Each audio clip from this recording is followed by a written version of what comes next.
Bonjour et bienvenue à tous et à toutes sur une nouvelle vidéo de Prédiction Crypto, la chaîne essentiellement dédiée à la lecture graphique des cryptos et non aux news toutes pétées qui ne correspondent souvent à rien. Aujourd'hui, deuxième type de format de vidéo, je vais faire une voix off sur laquelle je vais expliquer mes prédictions pour certaines coins que j'ai sélectionnées parce qu'elles sont en train de faire des moves qui sont relativement intéressants. Pour ceux qui ne me connaissent pas encore, je trade avec la SMA 200, avec également le RSI, la MACD, avec les vagues successives que vous voyez là, avec des montées rouges et bleu clair. Vous avez également la Bollinger et également la SMA 20 que j'ai changé de la médiane de Bollinger, et surtout et le plus important, toutes mes connaissances et toutes mes années de trading à lire et à bouffer du graphique pendant des heures et des heures jusqu'à en être malade. Premier cas concret, je vais parler pendant 10 000 ans parce que ça sert à rien. Je prends la paire Atom USDT. Atom USDT qui est en train de réaliser un move relativement intéressant parce que nous sommes dans une zone d'accumulation, donc symbolisée par ces bandes bleu foncé sur Bollinger, et également parce que nous sommes en train de réaliser des prix qui sont relativement plats en daily, donc qui sont en train de réaliser des petites vagounettes comme ça qui ne servent pas à grand chose si vous êtes sur du spot, mais en futur ça va être relativement intéressant. Qu'est-ce que je prévois dans les prochains jours qui arrivent? Là on trade en 12 heures, donc chaque chandelle correspond à 12 heures. Je prévois d'abord de toucher la partie basse de Bollinger parce que comme je vous l'ai expliqué dans mes vidéos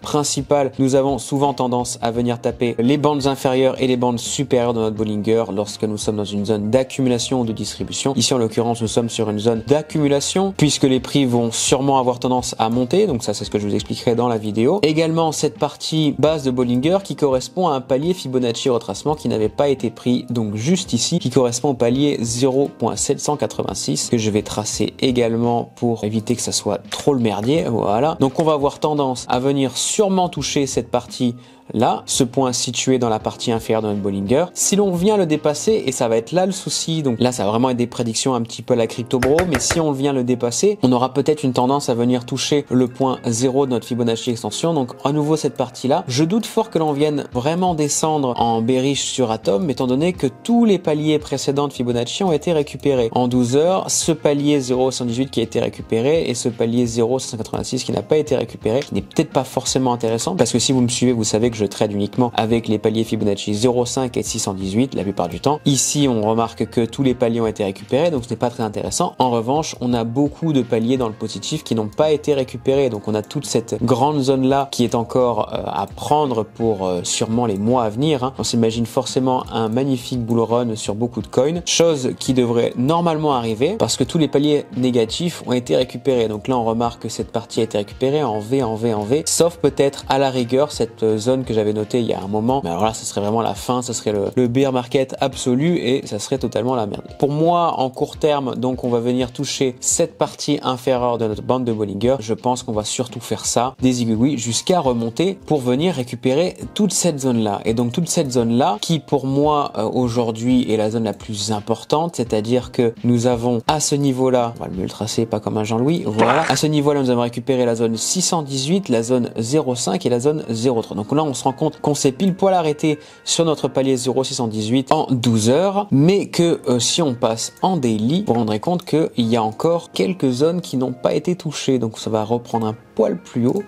Et on a justement cette partie juste là qui n'a pas été touchée, et donc on va sûrement venir toucher cette zone basse de Bollinger, puis revenir toucher la partie haute de notre Bollinger puisque nous sommes dans une zone d'accumulation évidemment. Notre SMA 20 qui risque sûrement de bouger un petit peu à cette façon là, donc à partir d'ici on va peut-être revenir la toucher et ensuite revenir au moins toucher cette partie là, le 0.118 qui n'avait pas été pris en daily. Donc là on est sur plusieurs jours les amis, peut-être d'ici fin juin, ou si on avance un petit peu peut-être que ça sera au niveau de début juin, on viendra récupérer à nouveau ces points là. Dans l'immédiat, pas de prise de position, on en prendra une si et seulement si on vient tracer une bougie verte qui va terminer au-dessus de 0,236 de Fibo. Donc peut-être à ce niveau-là, si on a une bougie verte qui fait ça, tac, en daily, alors à ce moment-là, effectivement, il y a une belle position à prendre de 8,206 $ jusqu'à au moins 9,284 $. Au moins, les amis. Notre MACD nous indique qu'il faut prendre plutôt un long à partir donc de cette bougie ici, qui était pas forcément très intéressante à prendre. Là, on a terminé au-dessus de la médiane Bollinger, donc pour moi, ça vient encore confirmer confirmer qu'on va venir toucher le top de notre Bollinger, mais on va finir d'abord cette descente avant de repartir. Que dit notre RSI? Donc notre RSI un petit peu spécial, il nous dit que là on est dans des zones d'overbought, donc ici zone overbought, ici zone overbought et ici zone overbought. Donc toute cette partie là elle est un petit peu overbought, donc on aurait tendance à venir descendre. Pour moi je ne pense pas que ce soit vraiment un trend réversal qui va se produire dans l'immédiat, parce que je ne vois pas vraiment où ça pourrait descendre, parce que si ça descend là on va vraiment descendre hardcore. Les vagues successives nous expliquent que là on a fait un magnifique lower low, que là on a fait un higher low, mais que là on fait un lower high, ce qui veut donc dire qu'on a encore une possibilité de venir faire un higher high un peu plus tard, donc ce qui viendrait corréler avec ce que je vous expliquais tout à l'heure, et pour moi c'est tout bénef. Voilà les amis pour Atom, je vais garder un petit peu tout ce merdier, je vais enlever ce qui nous intéresse pas, et pour l'instant on aura essentiellement tous ces points là, et pour moi c'est comme ça que je vois les prochains jours sur Atom. Passons désormais à KNC USDT, la deuxième paire qui est en train de faire un move un peu similaire par rapport à Atom. Là pour le coup c'est un petit peu changé, je serai plutôt sur du long immédiat pour venir toucher le top de notre Bollinger, donc même scénario, hein. On se retrouve dans une zone d'accumulation juste ici, et pour le coup on a un palier 0,618 qui n'a pas été récupéré précédemment dans cette descente juste ici, mais également deux autres paliers juste là. On se rend compte que là pour le coup on a touché comme par hasard le 0,05 de notre descente, mais toujours pas le palier 0,618, donc toujours deux paliers intéressants dans les jours à venir. Là on est en daily les amis, donc qui va se passer sûrement d'ici la fin de mois. Notre RSI nous indique quand même que on est en valeur overbought à partir d'ici, mais je ne pense pas que ça indique grand chose puisque tous nos paliers principaux ont déjà été récupérés sur Fibonacci extension, donc pour l'instant rien à prendre. Notre SMA 200 nous indique que l'on est en short. Effectivement, je pense que l'on risque de venir taper, peut-être ensuite redescendre un petit peu à ce niveau-là pour ensuite remonter. Et si on vient fermer au-dessus, on aura une énorme probabilité de venir toucher cet autre palier qui n'avait pas été pris auparavant. Et pour ce faire, passons en 12 heures pour voir ce que nous indique sur une demi-journée. Une demi-journée, on a un petit peu l'inverse qui est en train de se produire. On a terminé en dessous de notre médiane Bollinger, donc pour le coup, on aurait plutôt tendance à venir faire ça, puis ça.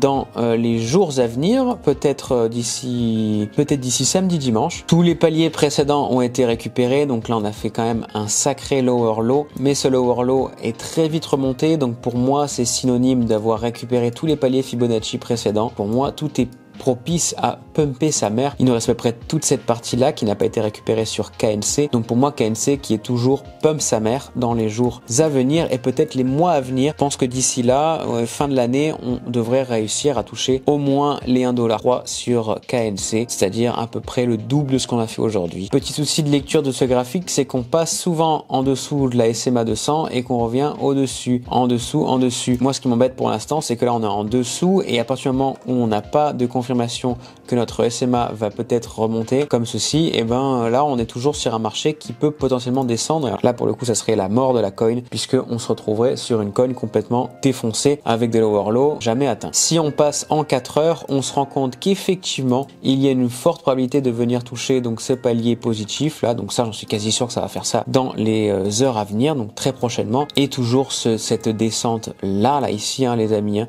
qui vient toucher à peu près notre point 0,5. Donc pour moi, on a ce palier et ce palier-là qui sont des zones très intéressantes. Je vais le noter par rectangle pour les jours à venir et pour que je puisse ensuite vous les poster sur les stories pour voir si j'ai dit de la merde ou si effectivement j'avais fait des prédictions qui étaient correctes. Voilà les amis, deuxième type de format, ce sera des vidéos bien plus courtes, ça va me permettre de pouvoir faire des prédictions sur certaines coins. Pour ce qui est du BTC les amis, on est en train de faire ce que j'avais prévu en story, donc suivez mon Instagram, je vous le mets en description. Il y a également toute ma façon de trader en description dans une formation ultra complète. Je me suis pas foutu de votre gueule, j'ai vraiment tout expliqué de A à Z. Toute ma façon de trader est expliquée. Suivez-moi sur Instagram, vous avez des positions en live, entre 1 à 4 positions par jour. Aujourd'hui, 3 trades gagnants encore une fois. Je mytho pas, je pose absolument tous mes résultats. Tout est transparent, vous avez accès à tout. Je suis pas du tout le crypto bro du web qui va vous vendre du rêve. Je ne fais pas des milliards. Et on se retrouve dans une prochaine vidéo pour une explication ultime de ma stratégie. Allez, ciao les gars.